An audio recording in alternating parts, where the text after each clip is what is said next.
We continue now at the top of Daf Tezvavam and Beis Maseches Beitza. This is Beitza Daf 15b. This is the second parak of Maseches Beitza. The Mishnah says, Yom Tov Shechol Yos Erev Shabbos. If Yom Tov falls out on Erev Shabbos, meaning Yom Tov falls out on Friday, Lo Yevashel B'Tchila Yom Tov LaShabbos. The person should not cook from Yom Tov or on Yom Tov for Shabbos. Afal Mevashel Hu Yom Tov. But what he does is he cooks for Yom Tov. V'im Hoser LaShabbos. And if he has extra, so he'll use the extra for Shabbos. Rashi over here says, Lo Yevashel B'Tchila. What does it mean B'Tchila? Lios Techilas Bishulo V'Ikaru L'Shem Shabbos. The point is, his cooking should not be the main purpose of the cooking, shouldn't be for Shabbos. Ela L'Shem Yontiv Yeh Techilas Bishulo. Rather, his cooking should be for Yontiv. V'Hameshuyir Yeh L'Shabbos. Whatever's left over will be for Shabbos. K'Dekatani V'Yazal, as it goes on to say. Avol Mevashel Hu L'Yontiv U'V'Lo Harama K'Dekatani L'Kamon. He's cooking for Yontiv. This is not a harama. This is not trying to use some kind of artifice, some kind of loophole. Rather, he's cooking for Yontiv, and whatever is extra is going to be for Shabbos. And the Mishnah continues, V'yosa tavshil me'erev Yontiv. What he does is as follows. He makes a cooked item from Erev Yontiv, from before Yontiv, v'somech olav l'Shabbos, and he relies upon that for Shabbos. Rashi over here says, Osa tavshil l'shem erev. What he's doing here is, he's making, we call an erev tavshilin, he's making a tavshil for the purpose of making an erev, and that will allow him to cook from Yontiv to Shabbos. Beis Shammai omrim shnei tavshilin. Now Beis Shammai say, what is this erev that he's making? It has to be two cooked items. Well, Beis Hillel omrim tavshil echad. Beis Hillel say it's one cooked item. V'shavin, they both agree, b'dog u'beitza sha'olav. If you have a fish and the egg that's on top of it, shein shnei tavshilin. That's going to be considered two tavshilin. Achlo sha'avad, let's say he eats it or it gets lost, lo yevash olav b'tchila. He shouldn't use that in order to cook again from Yontiv to Shabbos. V'im shayir mimenu kolshu. Now, if any amount of it is left over, somech olav l'Shabbos, then he could rely on it in order to cook for Shabbos. Rashi over here says, u'beitza sha'olav shayutachin beitza al hadog k'shatzolino. So they used to put some egg on top of the fish when they roasted the fish. Achlo sha'avid kodev shabishal kol tzarchei Shabbos. Again, he ate it or he lost it before he'd actually cooked everything he needed to cook for Shabbos. So mechalav levashal b'shvilo. Like the Mishnah said, if there's a little bit of it remaining, he can use it in order to cook again from Yontiv to Shabbos. And the Gemara says, Menohan imili, from where do we know this concept of Erev Tavshilin? Now Rashi over here points out, Lav Dafka Mikra Yolif. We're going to bring a pasuk over here, but we're not really learning out from the pasuk Erev Tavshilin. Te'eruve Tavshilin d'Rabbanan, because the whole concept of Erev Tavshilin is really only a concept d'Rabbanan.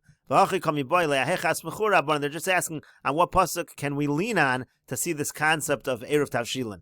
And so the Gemara says, Amar Shmuel. Shmuel says, the Yomar Krok, the pasuk says, Zochor es Yom HaShabbos l'kadsho. It says you have to remember the day of Shabbos, make it holy. Zochreyu me'achar shabol hashkicho. What the pasuk means to say, again, this is just an asmachta, remember Shabbos in a situation where you might come to forget it. Rashi over here says, Zochor ein zechira el bedavar hamishtakach. The drush over here is that you only remember something, or you're only told to remember something, when it's something that might be forgotten. And Rashi continues, Zachreu me'achar shabol hashkicho. Remember the situation where you might forget it. Kishabah yontiv be'erev Shabbos, karav Shabbos, lishtakach machmas yontiv. What it means to say is that when Yontiv falls out on Friday, Shabbos could be forgotten because of Yontiv. You're so busy with Yontiv, you forget Shabbos. Shemar be'besudas hayom. You're going to have a lot of sudas for Yontiv, and you're not going to leave enough for Shabbos in order to honor Shabbos properly. So the Torah is telling you have to remember it. Now, when you make Erev Tavshilin, you're going to remember Shabbos. Why are you doing it? You're doing it for Shabbos. And the Gemara continues, my time, what's the reason for Erev Tavshilin? And Rashi over here explains, my time, tiknu Erev. Why did they establish the idea of an Erev Tavshilin? Krov vaday lav be'erev mishtoi. Certainly the pasuk's not talking about Erev Tavshilin. V'lav erev mishtama minei v'asmachta b'yalma. It's just an asmachta from the pasuk. V'chiyasa kra l'kiddush hayom asuk eretani b'psachim. The pasuk is coming to tell you the concept of kiddush. That's what it says in Psachim in the Brisa. Zachreu al hayayin. You remember Shabbos, or you mention Shabbos over wine. Ve'erev midrabanan. Erev is just a din derabanan. Umaro l'sakin. So that's the Gemara's question. My time, and what's the reason why they were misakin, why they instituted Erev Tavshilin? And so the Gemara says, Amar Rava. Rava says, Kedei sheyivror mana yafel l'Shabbos umana yafel l'Yontiv. It's in order that you select or you separate a good portion for Shabbos and a good portion for Yontiv. Rashi says, Mitoch shema'arev, because you're making an erev, zocher es haShabbos, he'll remember Shabbos. V'yenu mechales hakol Yontiv, he won't end up consuming everything on Yontiv. Uvorer mana lazeh, he'll make sure to have a portion set aside for Yontiv and a portion set aside for Shabbos. Rav Ashi says, Kadesha Yomru, it's in order that people should say, Ein ofen mi Yom Tov l'Shabbos, that you're not allowed to cook, or that you're not baking, we should say, from Yom Tov to Shabbos. Rashi says, Rav Ashi Yomer lo l'kavod Shabbos tiknu. It's not like Rava says that we did it in order to make sure we honor Shabbos. El l'chavod Yom Tov, the reason for Erev Tavshilin is to make sure that we honor Yom Tov. Kadesha Yomru ein ofen mi Yom Tov l'Shabbos, elo im kein hischul mivod yom. That way people will realize we're not allowed to bake from Yom Tov to Shabbos unless you already started that preparation from Shabbos, from before Yom Tov. De'eno ela kagomer v'holech. Then, by making the Erev, then any preparation you're doing for Shabbos is just a continuation of finishing up of what you already started. But you shouldn't begin preparations for Shabbos from scratch on Yom Tov. That's a way of showing honor to the Yom Tov. It's not just a day that we prepare for Shabbos. And Rav Ashi continues, Kal v'chomer mi Yom Tov l'chol, and then people will make a Kal v'chomer. If you're not allowed to prepare from Yom Tov to Shabbos, certainly you shouldn't be using Yom Tov to prepare for the weekdays. And the Gemara continues, Tanan, we learned in our Mishnah, Osa tavshil me erev Yom Tov v'so mecholav l'Shabbos. How does an erev tavshilin work? You make a tavshil from before Yom Tov, and you're relying on that in order to prepare for Shabbos. So the Gemara says, B'shalom Rav Ashi. It's correct according to Rav Ashi's reason. Again, according to Rav Ashi, the reason is we're protecting the honor of Yom Tov. So Da'amar Kadesha Yomru ein ofen mi Yom Tov l'Shabbos. Rav Ashi says it's that people should say that you're not really allowed to bake from Yom Tov to Shabbos. So Hainu Demei Erev Yom Tovin B'Yom Tov Lo makes a lot of sense that we make the Erev Tavshilin from before Yom Tov. That's the whole point. We're trying to show that you're not supposed to start from scratch preparing for Shabbos on Yom Tov, so you make the Erev before Yom Tov. But the Gemara says Ela l'Rava, but according to Rava, who says again that we're not doing it for the kavod of Yom Tov, we're doing it for the kavod of Shabbos to make sure you have a portion that's set aside for Yom Tov and a portion that's set aside for Shabbos. So my Yom Erev Yom Tov, why do you have to make the Erev Tavshilin from before Yom Tov? Afilu b'Yom Tov nami, you might as well make it even on Yom Tov. It will function in the same manner. Rashi says, Ela l'Rava damar kadesha yivur. According to Rav, who says the reason is that you should make sure you have for both Yom Tov and Shabbos. So afilu b'Yom Tov yaseyu lifnei seudas Yom Tov. Before you make the meal for Yom Tov, make this Erev. Yesh kan zechiras Shabbos livra manosav. In that way, he'll remember Shabbos, and he'll make sure to set aside the portions appropriately. And so the Gemara says, Inochinami, yes, you're actually, indeed, you're correct. Ella gezerah shama yifsha. In other words, according to Rava, really you could do it on Yom Tov, but there's a gezerah, there's a decree, you might forget. You might make a mistake. Rashi over here says, Shema yifsha yishkach, he'll forget. V'lo yerev, he won't end up making the Erev, mishum the tard, because he's busy, and so that's why it's better that you should do it, may Erev Yom Tov. And the Gemara continues, V'tana maisila mehacha. The Tan of the Brisa learns out, or has a hint to Erev Tavshilin from the following pasuk. Pasuk says, Eis asher tofu afu ve'eis asher tavashlu b'shelu. That which you're going to bake, you bake. That which you're going to cook, you're going to cook. Mikan Amar Rebbe Elazar, from this pasuk, Rebbe Elazar learns out, Ein ofen ella al ha'afoi ve'ein mevashlin ella al ha'mavushal. When you bake on Yom Tov, it's talking here baking on Yom Tov for Shabbos, there should already have been something baked before. When you're cooking on Yom Tov for Shabbos, there should be something cooked before. Mikan samchu chachamim le'ruvi tavshilim in Torah. From here, the chachamim have an asmachta. There's a little bit of a hint to the concept of Erev Tavshilin in the Torah. Interesting Rashi over here. Rashi says, "V'tana ma'isi la mehacha kain derech shitas haTalmud." This is the way of the Gemara. K'shemaschilin ha'amoraim lahotzi tam in Amikra. When the Amoraim begin to show reasons from the Psukim, v'yeshtana shel brayso lamado somi makam acher. And there's a Tana and a Brayso learns it from a different pasuk. So nakat hachi kolomor ha'amoraim lamdu mikan v'atana lamed mikan. So sometimes the Gemara will say this kind of language, meaning the Amoraim learn it from this particular pasuk, and the Brayso learns it from a different pasuk. Eis asher tofu afu havelei lemichtav hayom afu vashelu. It should say today you do your baking and your cooking. It's talking about from before Shabbos that you have to do it on Friday. Don't cook and bake on Shabbos. Eloremez hu sheyesh loch yom shishi she'ein ofen letzorach machar. The whole thing is really a hint. What's it a hint for? That there is a Friday which you're really not supposed to, again, from scratch, start baking and cooking for Shabbos. Ella al ha'afoi b'chamishi b'Shabbos. You should only bake on that which already you started baking from Thursday, meaning an Erev Tavshilin. Ofen is pas, Rashi points out. The word ofen, bake, is always referring to bread. Mevashlin, tavshil, the word mevashlin, is always referring to a cooked item. And the Gemara continues, Tanu Rabbanon, the rabbis taught, Ma'aseh Rabbi Eliezer, sheyayoshe v'doresh kol hayom kulo b'hilchas Yom Tov. There was a story with Rabbi Eliezer that he was darshaning the whole day on Hilchas Yom Tov. This was on Yom Tov, and he was giving drashas on the halachas. Yotz Lakas Rishon, and now the first group, they left the shir.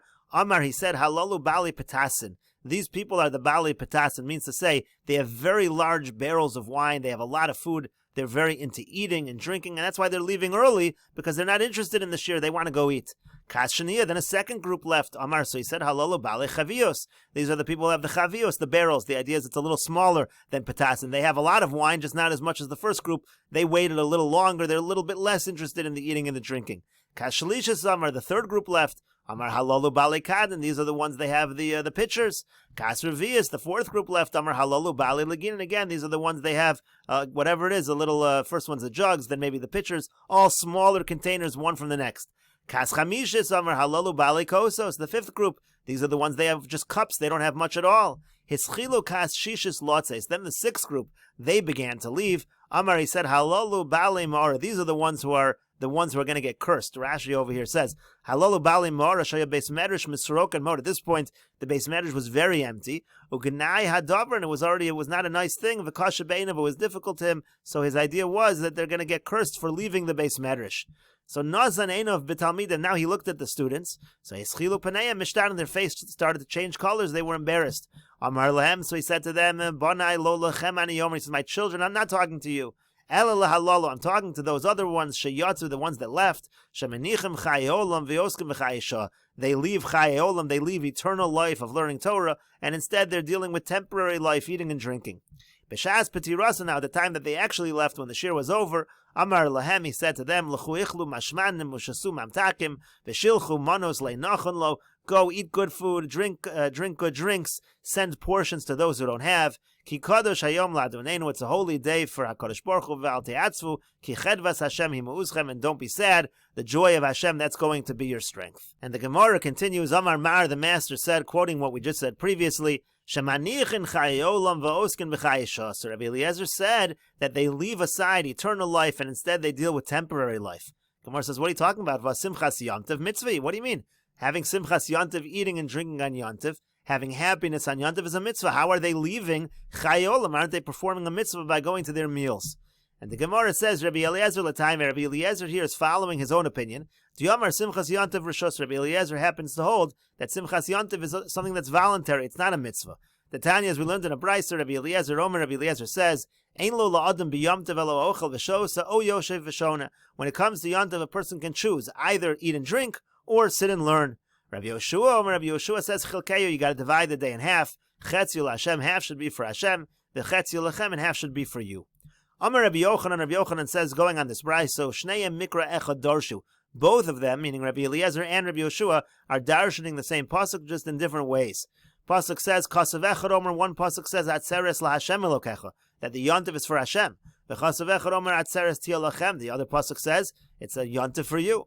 HaKetz, so how do we explain this apparent contradiction in Psukim? Rabbi Eliezer Savar, Rabbi Eliezer holds, Okulo la Hashem, Okulo lachem. Either it's all for Hashem or it's all for you. In other words, you have a choice. Either you do, you sit and learn the whole time, or you eat and drink the whole time. Rabbi Yoshua Savar, Rabbi Yoshua says, Chilkeyu, you divide it. Chetziu la Hashem, v'chetziu lechem. Half should be for Hashem, and half should be for you. And the Gemara continues, Ma'ila ein nachon lo. What did it mean when Rabbi Eliezer said, send portions to those who don't have? Amar Rav Chisda says, it means you should send portions to somebody who didn't set up an Erev Tavshilin. That person can't prepare from Yontif to Shabbos, so you should send them portions of food. Now, Ika Diamri, some have a different version. Somebody who could not set up an Erev Tavshilin. Rashi says, Shalo hayalo laniach, meaning Kagon Shavdala Aveda Meir of Yontif. Let's say somebody lost something on Erev Yontif, the whole day he's looking for what he lost. Basically, he didn't have an opportunity. He wasn't able to set up Erev Tavshilin. That's a person you should send portions to. But somebody who should have done an Erev Tavshilin, he didn't do it, Poshehu. So that person's already negligent. You don't have to send them portions. And the Gemara continues, what does it mean when it says the rejoicing of Hashem, that's going to be your strength?